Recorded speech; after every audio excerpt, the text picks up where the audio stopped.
Ladies and gents, polish those shoes and crank the gramophone. It's time to dive headfirst into the decade that danced like no one was watching, the Roaring Twenties. Now we got flappers and fringe and bootleg gin, jasmine blowing as the night rolls in. From Harlem Nights to Hollywood gold, stories untold, scandal and bold. We regret nothing. We're talking swing, we're talking sass, top hats, headlines, and backstage pass. We regret nothing. Welcome back to We Regret Nothing, the podcast where we build a time capsule of human culture, one decade, one argument at a time, then launch it into space so the aliens can understand us or judge us. We're okay with both. I'm your host, Sean, and this is episode 3 of our first season covering the 1920s. Today, it's time to get serious. Well, as serious as we get around here. In episode 1, I revealed the most influential, beloved, or just plain bizarre movies of the 1920s. In the last episode, we whittled that list of 20 down to 10. Now, we have to pick just 5. 5 films from the entire silent film era that say, this is who we were. This is the 1920s. No pressure.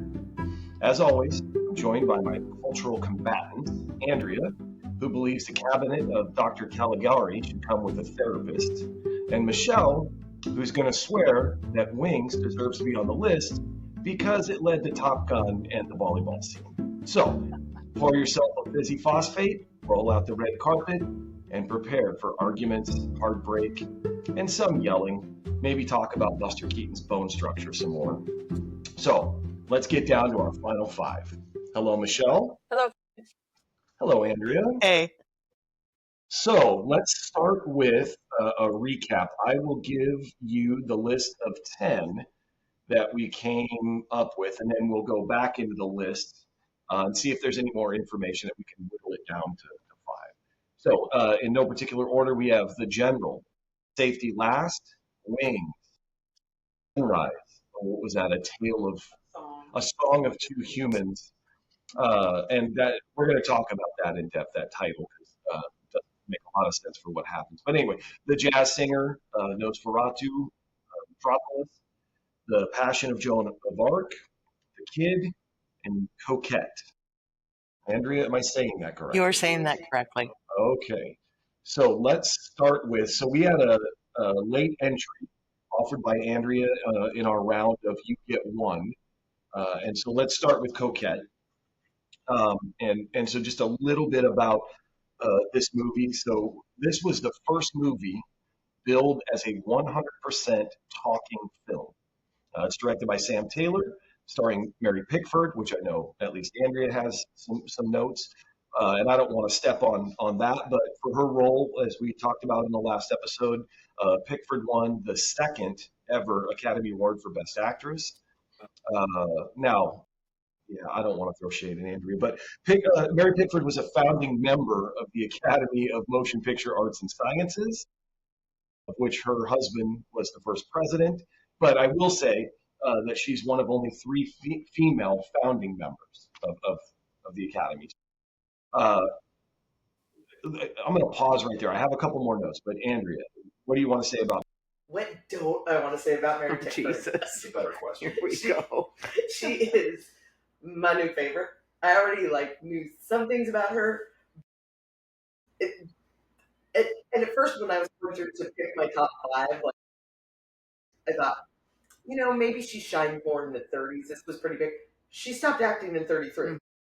Her mom died, right? And then she kind of... Yeah. Remarried and everything. So here's the thing, though. She has so many firsts. She was, as you said, one of the 36 of founding of the Academy Awards, Picture Scientists. One of the first 2 handprints, footprints at Grauman's Chinese Theater.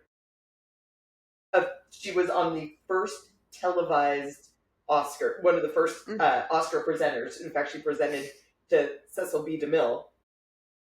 She is the first actress to ever receive a percentage of profits from a film. She was the first cinematic close-up in the 1912 feature Friends. She formed United Artists. She was the first international star, and hers was the first name ever in marquee lights. And I went back and started to watch Coquette because I had just seen like clips, but it's on YouTube, and it was really Starts out really good. Tough though, because it's in the South, and you can just imagine. She's got a brother that's like speaking to the housekeeper. Yeah. oh boy. And Sure. but But it's like one of those where you're like, okay, but she shined. But yeah, that's my whole Mary Pickford thing, because she was amazing. Okay. Anything, Michelle, about Pickford? Oh, the only thing I thought about when I was reading back through this, because it was a late entry, I didn't know that much about it. When she first heard her voice recorded, which I don't know, does anyone like the sound of their own voice? I don't think so. When you hear I it, do not. like I know that when I hear back other people's, like when we watch a little snippet, I think you sound like how I hear you. Yeah. But then when I hear myself, I'm like, oh my Jesus, what? Yeah. What the hell? So she did not like the way she sounded. So she took like voice lessons, and part of it was so she could get like an accurate Southern accent for this movie. But what it reminded me of was Singing in the Rain. And I can't stand him. Which endeared it a little bit to me because I love that movie so, I love that part. so much. Yeah. So it did remind me a little bit of that, and I'm certain that probably it's a nod. Yeah. I mean, it I may would be think so. That would be a smart thing to do. Yeah. So I like the idea that you want to include one of her movies in the 5, because we do not have a lot of women in this. I mean, there are female actresses, but not someone who was as well made as she had come to be at that point. So. And then just real quick, we talked about this a little bit, but the plot of this movie. I just read this. So she's kind of like a flapper. She's a little, just because of the time, right? But she's a Southern girl. She's very flirty, so she has a lot of suitors. And her dad is a doctor, and of course, so he has a favorite of her suitors, and of course, he is, doing well and is, of their ilk. Yes. And so he chooses and wants her to marry this guy, but she meets a, regular Joe, and she falls in love with him, of course. And then her dad says, no, thank you. And then the suitor, he's off to try to, make his way in the world today. It's everything you got. Yeah. And to buy her a house, basically, right? So he wants to go do well, come back, so he can marry her, so her father will think that he's good.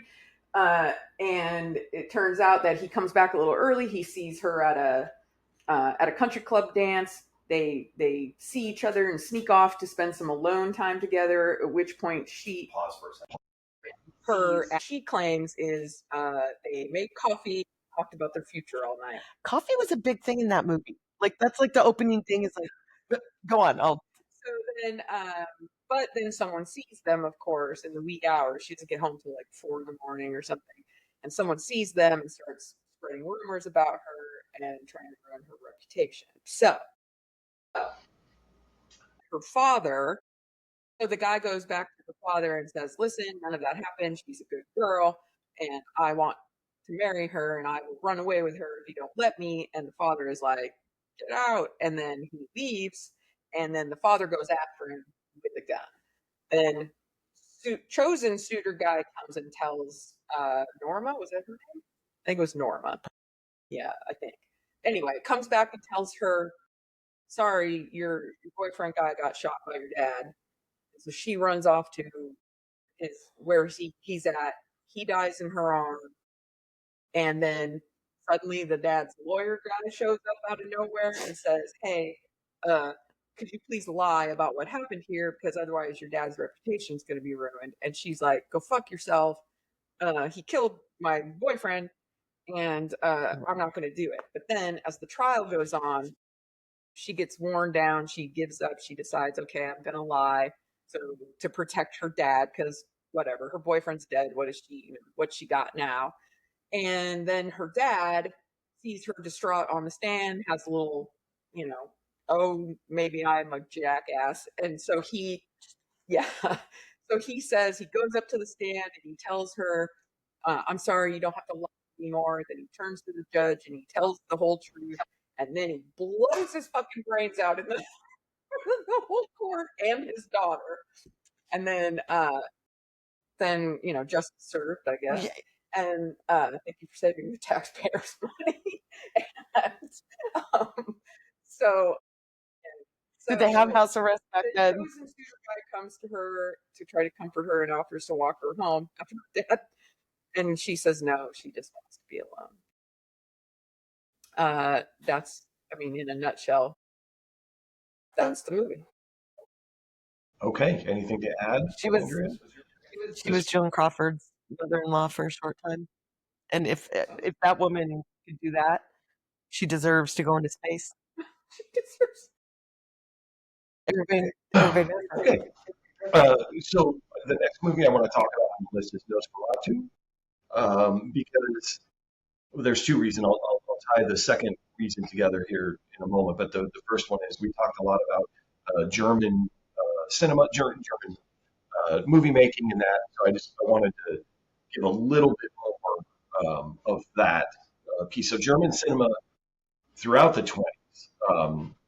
Well, let's just go back. After Germany lost World War II, the Allies forced the country to agree to pay a crippling amount of money as punishment for their part in the war.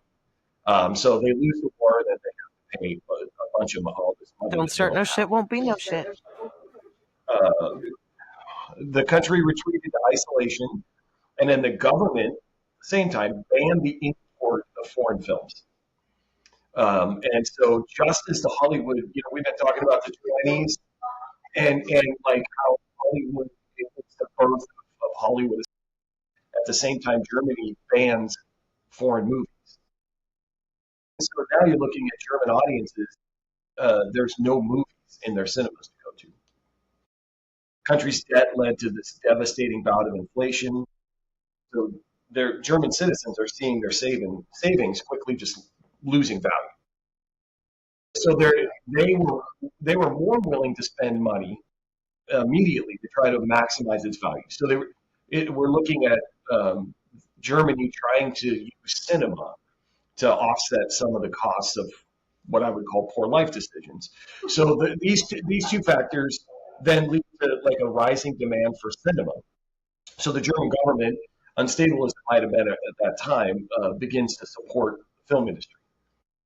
And so when we're talking about the 20s and we're talking about German filmmakers, that's kind of the root of, that's how this kind of got started for them. Anything to add on any of that? Why so much of it was, not just German films, but they were dark. Yeah, times were tough. Yeah. And even I feel like it explains the fact of, I know they were trying to stay out of a lawsuit with the widow, but also kind of like not even using size name, like using like German names for Nosferatu. We don't want your, anything related. We want. I can't think of a German name off the top, but is Herman one? I don't know. I wouldn't know. Okay, speaking of racism, That's not racist. But so I will say that I didn't add it into the notes, but since we're on kind of the topic, there was some belief or some talk that the rats. There's a lot of symbolism in Nosferatu that were compared to Jewish people. Yeah. But most of the writers on this, most of the people that worked on this movie were Jewish. So even though I would argue that was no, but it was assholes who came in with all this. Fuck those guys. Yes, humans be human, and they took it and they started to try to use it as representing Jewish people. But let me just, from a just a strict film technique standpoint, Nosferatu employs some techniques that are still used today, 100 and some odd years later, right? 102 years, whatever. So just a couple of things. A mirror shot is used to reveal the bite marks on Hunter's neck. They're still using mirror shots, at least up until this decade. Cross-cutting to raise the tension. So there's edits between the shots of Nosferatu threatening the sleeping Hunter in the castle and his wife in the town having a disturbing episode. So they're cross-cutting between those. And then, I don't know, what most people would say is probably the most striking sequence in the movie. It's a simple POV shot. But when you think about POV shots, right? But so Hunter's wife is gazing out the window in sorrow, and then the film cuts to her POV overlooking the town with a trail of men carrying coffins down the street. So it's just a POV shot.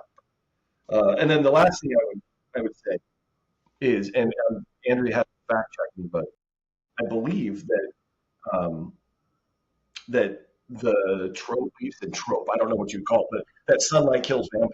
Yeah. That was not in No, it just Dracula's made book. it made like a little bit weaker, but sunlight was not a detriment. But this movie is what To- led yes. to Yeah.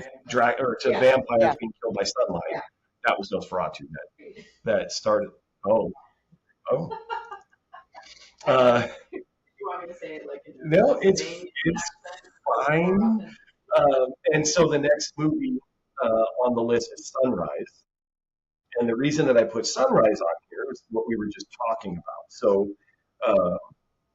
we have the director of Nosferatu, F.W. Murnau. Is that how you say that, Murnau? Murnau makes Nosferatu at 22, and he's German. He immigrates to Hollywood in 26 and joins Even Fox he Studio. was tired of like how depressing. At Fox Studios. He's like, I'm not fuck with you, America. You fuck with me. So he immigrates to Hollywood in 26. He joins Fox Studios. He makes 3 films for Fox: Sunrise in 27, Four Devils in 28, and City Girl in 30. And so this is the first American film to be made by a German expressionist, one of German expressionism's leading exponents, essentially, Murnau. But F.W. Murnau makes Nosferatu. He's got 2 movies on this list. I just wanted to point that out. And so this movie, we've talked about this, but bored with his wife. And by the way, Yeah, baby, the baby. We didn't talk about the baby, but You don't mention a thing about where the baby Is- how they're both out. well, they go to the city like Right, yeah, when after they're he's both out. like on the Yeah. town or whatever. Except for then later there's a maid. yeah, And I'm which like, every you live in farmer the has. city, You got a maid. Every farmer has a maid. Okay, I don't know. It's But, usually Mrs. Farmer, but it's a maid. I love just because I like kind of twisted. I love the plot. I love the plot of this movie. And I wish someone would like remake it now. Mhm. Oh yeah, that would be. I don't know how I feel about it being shot in space. I have in my notes today's notes. I'm sorry. we're going to go through all 10 Okay. movies. Okay, And well then then we'll why pick. don't we? But can I just go back? So I want to just read this. Bored with his wife and their baby and the dull routine of farm life, a farmer falls under the spell of a flirtatious city girl who convinces him to drown his wife so they can escape together. So there's 2 things that were left out of our last episode, this or whatever episode we covered this in. I forgot or didn't realize they had a baby to talk about, and then his method of murder was Drowning. going to be drowning the wife. So again, not sure what the plan was for the baby afterwards, but and so then his wife though becomes suspicious of the plan, runs away to the city, as Andrea alluded to. The farmer pursues her and slowly regains her trust as the two. They'd already crossed. They crashed. Yeah. They saw. And So he okay. attempted. Tried to kill. And I don't know if you've seen any clips from this, but the clip of him on the boat looking at her about to like murder her, Uh-huh. and then you see they turn and she realizes the look on, like, God bless this actor, the emotion on, like, he looks so evil. I'm like, it's scary. Yeah. He looks frightening. Like, it's he's like kind of under, like does that thing where he like looks under. That like furrowed brow, like yeah. It's creepy. Well, I really wanted to get to the last sentence.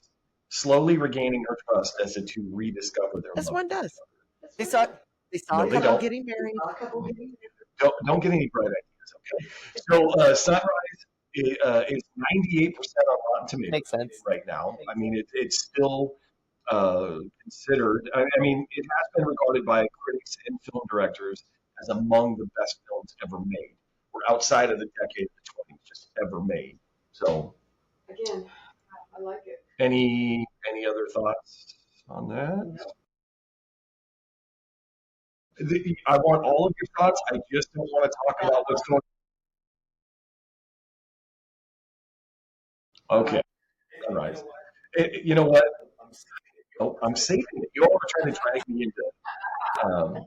Okay. So next is Metropolis. We spent quite a bit of time on this. I don't know that we need to spend too much time. I just want to go back and say, as far as like science fiction goes, Metropolis is often cited as the foundational text for the genre for sci-fi. But really, I'm honing in on the depiction of a technologically advanced but socially unequal future. When you think about movies like that, Blade Runner, The Fifth Element, Ready Player One, right? So you can go down the list of they have technology, they have all that stuff, but then there's this, And then not. Yeah. And then we talked about popular culture, like Maria in music videos by Beyonce, Lady Gaga. But the other thing is influence the design of C3. Oh, that makes Star so Wars. much sense. Throw that one out there. And then one of the factors that we take into consideration is legacy, enduring legacy. And so this movie, like I said in the last episode, continues to be studied, discussed, referenced in media, at art schools. The enduring power of this thing is pretty strong still. So, any other thoughts on Metropolis? No. Okay, we went pretty deep on that one, as it was. So next, the Passion of Joan of Arc. And we did talk about this, but I want to go back to Falconetti's her portrayal, because this is a silent film, and is often cited as one of the greatest acting performances in cinema history because she had to do everything with her face. So her ability to express a wide range of emotions, from agony and suffering to hope, that's all through subtle face expressions and body language. And had a profound impact on audiences when they were watching it. They could get all of that. So anything on that? So let me tell you about this, because this is crazy. So this movie is made in 1928, roughly, and I couldn't pin down a date, but it was a negative of the film was being stored at UFA Studios in Berlin. And in 1930 or 31, UFA Studios burnt down. Oh, I have that in my notes. Burnt down to the ground. So then the director and the film's editor assembled a new version using alternate and unused takes from the filming process. They remade this movie. They recut it. Recut it. I guess that's how you would say that. I mean, they recreated it from this footage that they had left. That footage that they recreated was then stored at a French film studio that was destroyed in a fire. So, listen, the negative of the film, destroyed in a fire. They redid it, Second one destroyed in a fire. Precautions? so, Extra precautions? Uh, Or there's always that foolish person who's like, it's not going to happen. so it's gone. It's gone. In 1981, a janitor at a mental hospital in Norway, Dikemark Hospital, cleaning out a store cupboard when he came across 3 film canisters labeled The Passion of Joan of Arc. Let me go back. A janitor cleaning out a closet in a mental institution finds 3 canisters labeled The Passion of Joan of Arc. Through the process, these are passed on to the Norwegian Film Institute, NFI, where they sit for 3 years, untouched. Finally, someone examined them and they found the original 1928 cut fully intact. To this day, as far as I can find, nobody knows how the pristine print ended up at that hospital. I just thought there was something kind of fitting about a film. But they found it in a mental hospital, and I cannot find, and I've looked, how it ended That's wild. I was going to say that's insane, but that would be a bit tasteless. That was not. But I will say, I left this out, but I do want to add it. When the original film was made, we talked about all of the controversy that came with that. And then when the director, it was destroyed in the fire, the director remade it. In between that time and this time in 1981, it went through governmental, religious, all the censorship. Oh, yeah. It changed the movie completely. The cut that they found in this hospital was untouched. So all of the censorship, all the cuts, all the stuff that the director had to go through, he had. Where is it now? I don't know who holds it, but you can watch it now. It's available. Yes. If you watch The Passion of Joan of Arc right now, you are watching the cut that was found in Norway. I just wanted to share that with you all. I thought that was really... Andrea, stop. I would say that anyway. Okay. Okay, so anything else about Joan of Arc? Okay. Next is the general. Some of the imagery in there. I mean, to me, it was obvious there are slaves in this movie. There are slave owners in this. The slave owners in the movie are, I don't know if they're friends with Buster. They wave at him, like they interact. I mean... You mean the character? Yeah. Well, yeah, because he's... When they get off the train, there's 2 black men struggling to carry crates, and then these white people behind them just walking behind them. I mean, it's set during the Civil War. Again, I don't think I'm being overly right. I understand. I mean, is this movie, and thereby Buster Keaton, promoting slavery and white supremacy in 1926? Because he's depicting something that happened during the Civil War? Because, okay, let me back this up. The General is based on a book called The Great Locomotive Chase. And in the book, it's an actual episode that takes place during the Civil War. And the memoir is told from the Union perspective. Okay. And Keaton didn't want to do that because he didn't... Keaton didn't want to do it because he didn't believe audiences would accept the Confederates as villains. That's a quote from his autobiography.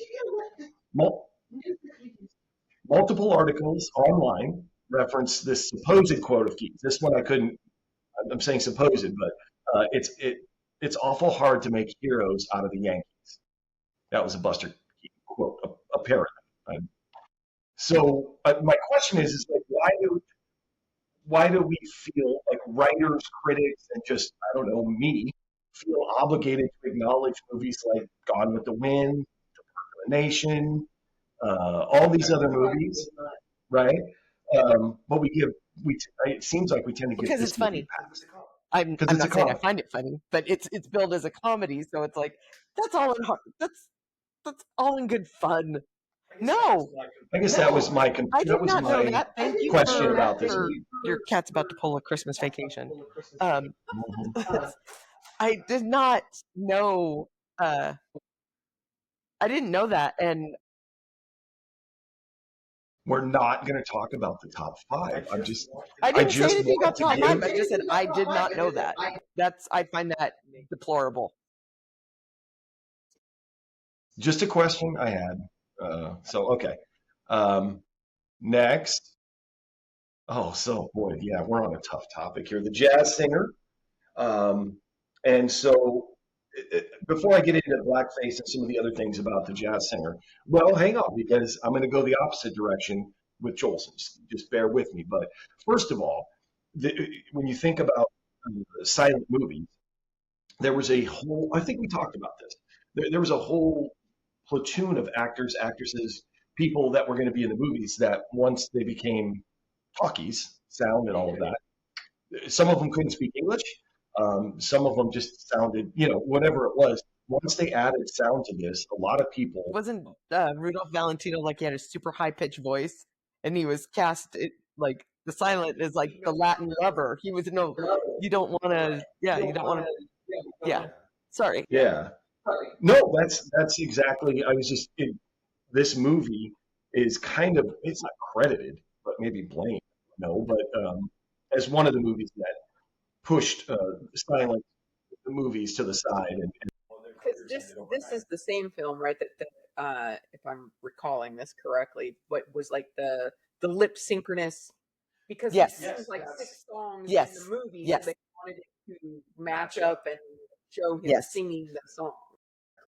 exactly right.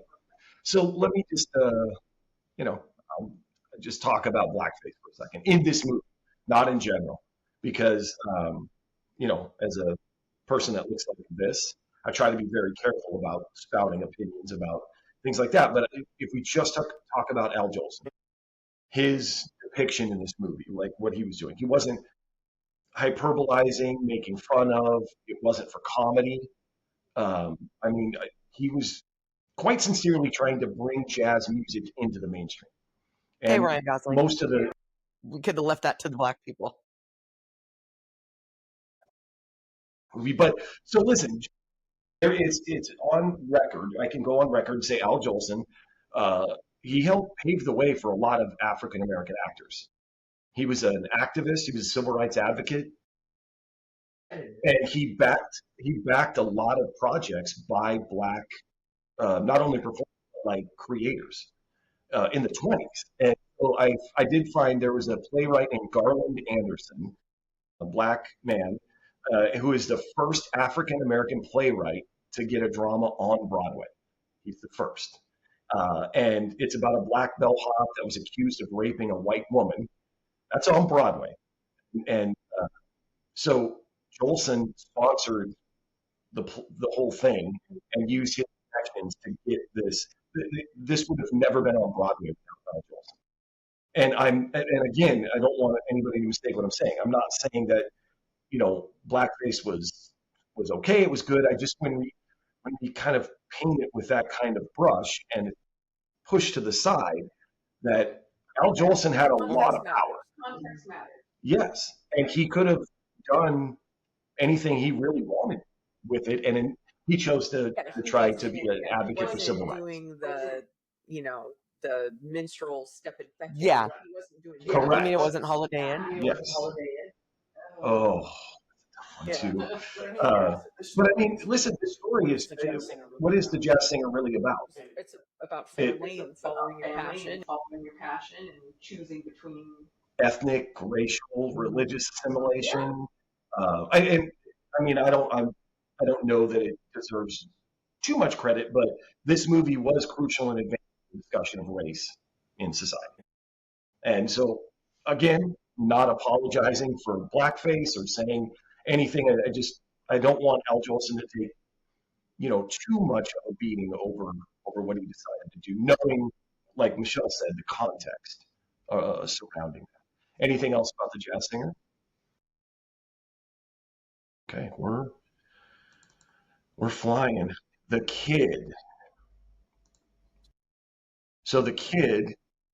I paused because I was trying to remember. I feel like we talked quite a bit about the kid.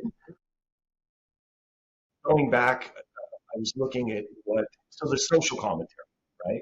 So this film touches on some themes of poverty, houselessness, the struggles of a single mother. So go ahead, Michelle. I was thinking about this, and is this also like an early Keystone Cops appearance? I think they were in the teens, weren't Yeah, I they? think they were. So maybe because there's a bit of that too, right? There is, yes. Yeah. Involved in, Mhm. you know. Yes. So yeah, maybe they were earlier than that, but carried over Mhm. the, you know, Yeah. stumbly bumbly law enforcement. Yep. Yeah, but again, I think it's subtle, but this movie does like societal structures that contribute to the problems I laid out above. So I would argue this movie could be called socially conscious. That but we're back to like it's funny. There's all this the other stuff going on, and that's why I say subtle, I guess. But then going back to innovations, cinematic innovations, this movie employed for its time innovative techniques, parallel editing, use of space and props to create dynamic viewing experience. The film's visual storytelling, even in the absence of sound. It's going back to different than Joan of Arc, but like you can without sound still get so much of an experience from seeing this movie. Uh, anything else? I have a couple notes, but I'm talking a lot. Okay. So although so Chaplin by 21 directed and starred in a whole bunch of films, but they were all short films. This is his first movie with a running time of over an hour. They were all other than that. The film cost $250,000 to make, and it took 5.5 months to film. I think we covered this, um, but when you look at the story, I mean, the story's not that complex. And so taking 5.5 months to film, but you had talked about Jackie, Andrew, you talked about Jackie Coogan, but we didn't talk about, I mean, he's Uncle Fester in the Addams Family, in the TV show, right? I know he did other things, but arguably what he's most famous for is that TV show. He went through a lot.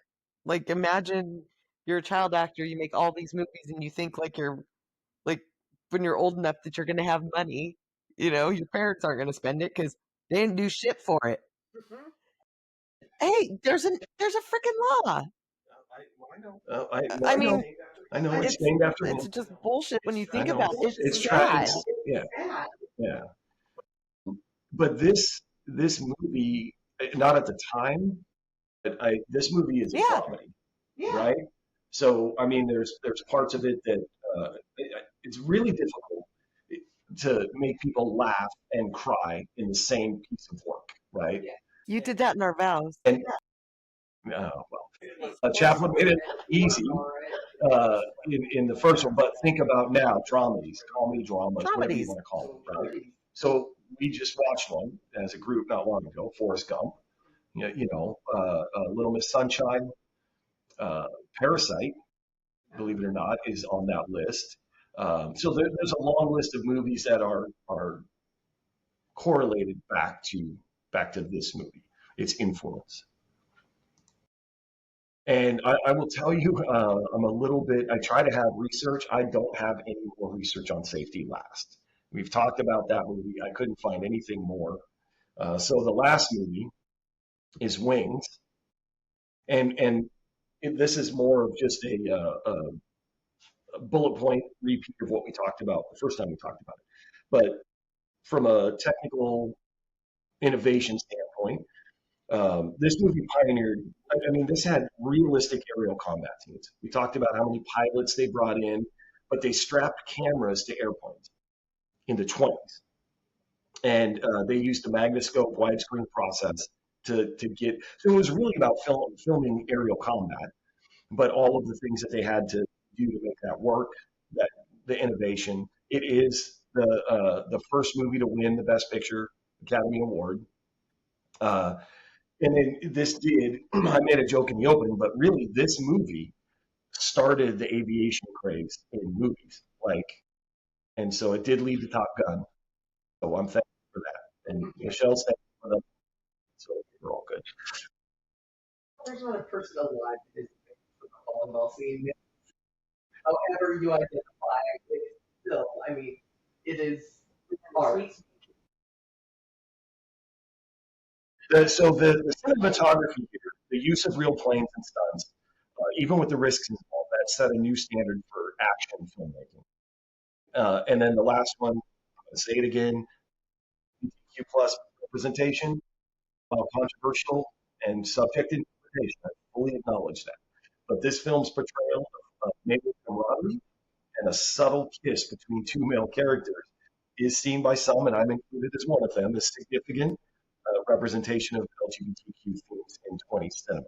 I wonder if it was originally intended and then it was such backlash that it was like, no, it's just friends. Like, you know, like you think that you're going to like, you're like, we're going to do this, we're going to get this in there. And then everybody blows up and you have to like put away, you know, what you were trying to do, especially if you're a studio or the studio call. I don't know. We're I gonna just, see as the decades progress, we're gonna see a lot of that, yeah. right? Where they dance around it, Mhm. they hint at it. In some cases, just outright. If we get to Cat on a Hot Tin Roof, you cannot tell me Brooke wasn't gay. It's fantastic, but Ooh, okay. yeah. Okay, so My kid Brick. My kid Brick. those are the movies. Let's start at the top and let's start litigating. Okay.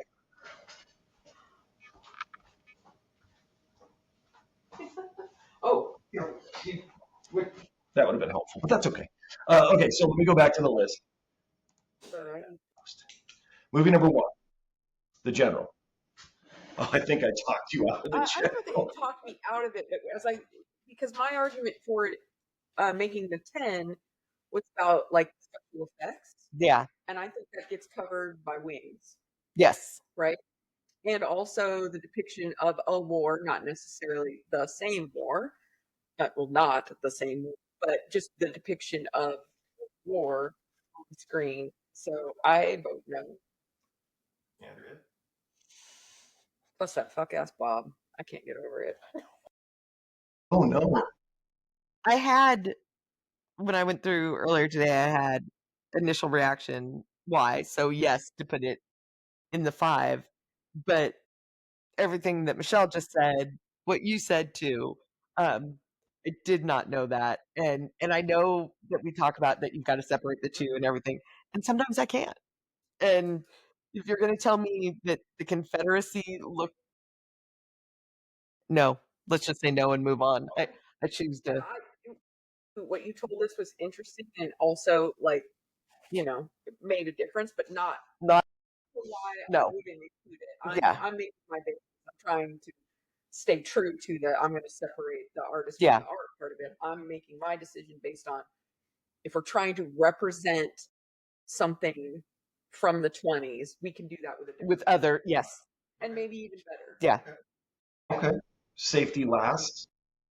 I lo- I love the look of it, and I love like that it was a true true comedy, straight comedy. But up against what else is on this list, I don't. I have to say no.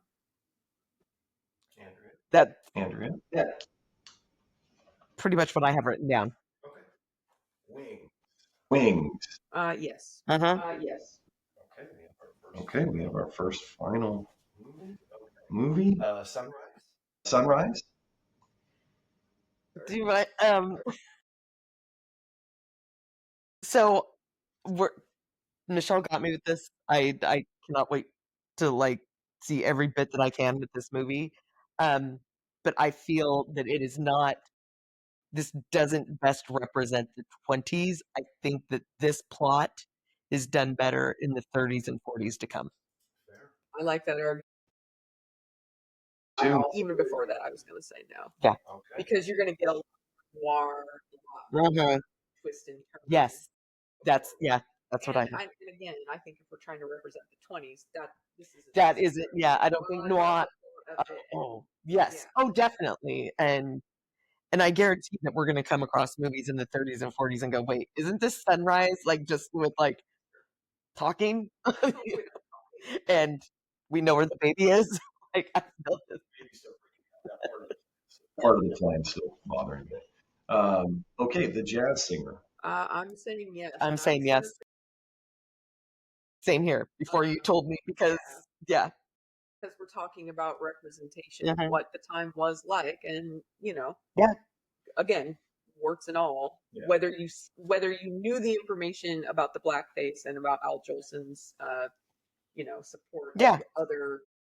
of black artists, this still is very representative of this time and of this decade. Yes. So I would say yes anyway. Mhm. Okay. Okay. Do you even have to Nosferatu? ask? I do. It's my job. Yes. Yes. Yes. Yes. You have 3.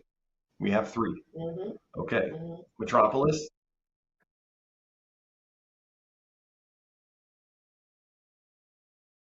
Why do we even watch movies?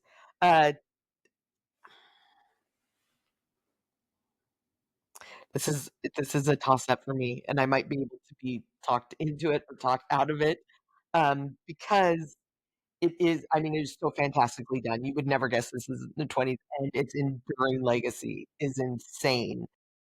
But I don't know if sci-fi is the best representation of the 20s. That's the only reason that I lean more like, possibly not, and then the enduring legacy. Say that again. So sci-fi is not best represented in the 20s. Yeah, it doesn't best represent the 20s. You don't.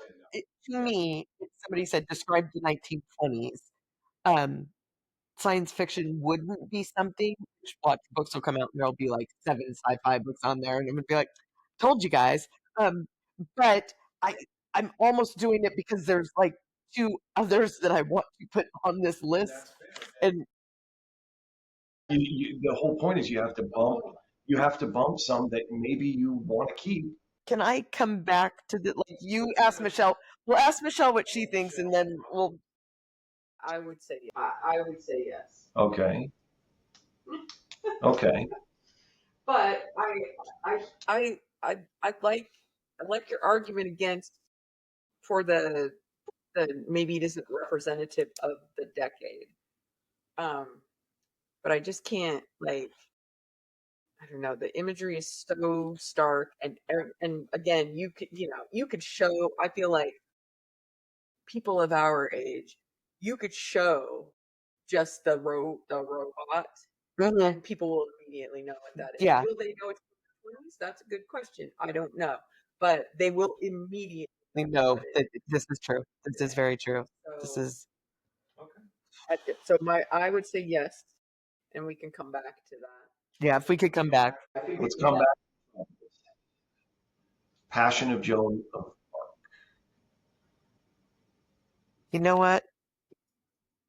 I had a resounding yes for this, but the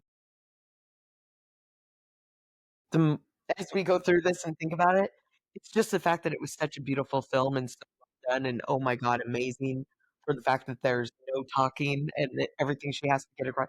So it's just an amazing piece of work. I don't think it. I'm on the same track with you on this one. I think uh again, I I think if you're thinking about this time, right, coming out of the war, right? I don't know. I think it deserves to be its 98% rating on Rotten Tomatoes, and and accolades, right? But I don't know if it represents the 20s. So if I may, because I'm going to try really hard during this podcast not to like insert myself into this. You're the panelist, but if you think about cinema of the 1920s, you think about silent That's films. what I just was in my head was like, but it is And this representative. performance is how to do a silent film the best possible way, using body language and that. I'm not saying it should be in there. I just wanted to remind you the reason I brought some of that up was again, even though there were talkies in the 20s, when you think of the 20s, you think of silent films. Mhm. And, you know, there could be an argument for the general, for the kid, a couple of safety laughs maybe that are well done silent films. But this seems to be the best silent film for yeah. Okay, let's do the next two because you got 2 spots left and you have 4 movies. Okay, so the kid. I say yes. I say yes. I actually have in my notes, yes, not budging. Oh, So Because I will say, with what you just said, I'm sorry, I just stepped on your sentence. With what you just said about uh, the Passion of Joan of Arc is, I mean, yes. but that was one actress. The supporting players were just that supporting. But in the kid, Charlie Chaplin, Jackie Coogan, and I'm sorry, I can't remember the name of the actress who plays the mother.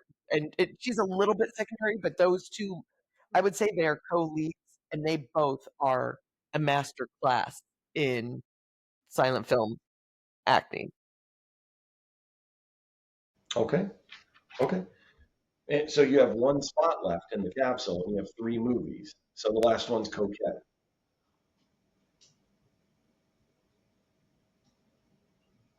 Just want to So leave why don't we do? with Mary Pickford was amazing. Okay. Y'all wanted Mary Pickford in the capsule, but listen, you got Metropolis, Joan of Arc, and you got Metropolis, Joan of Arc, and Coquette. I One of those. There's only room on the capsule for one.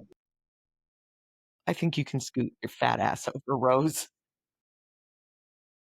There was There room on the wasn't. door. That's a whole I like to crack a joke, but I know they tried. Anyway, before if we ever do get an audience and somebody tries to do that, we know. Thank you. Um, uh, I hate to do this, but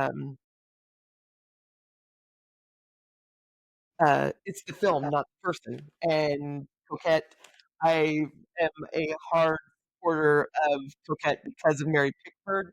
This this film, whereas pretty good film, um, it's been done. It gets done better later on. It's not to me a representation of the 20s. Okay.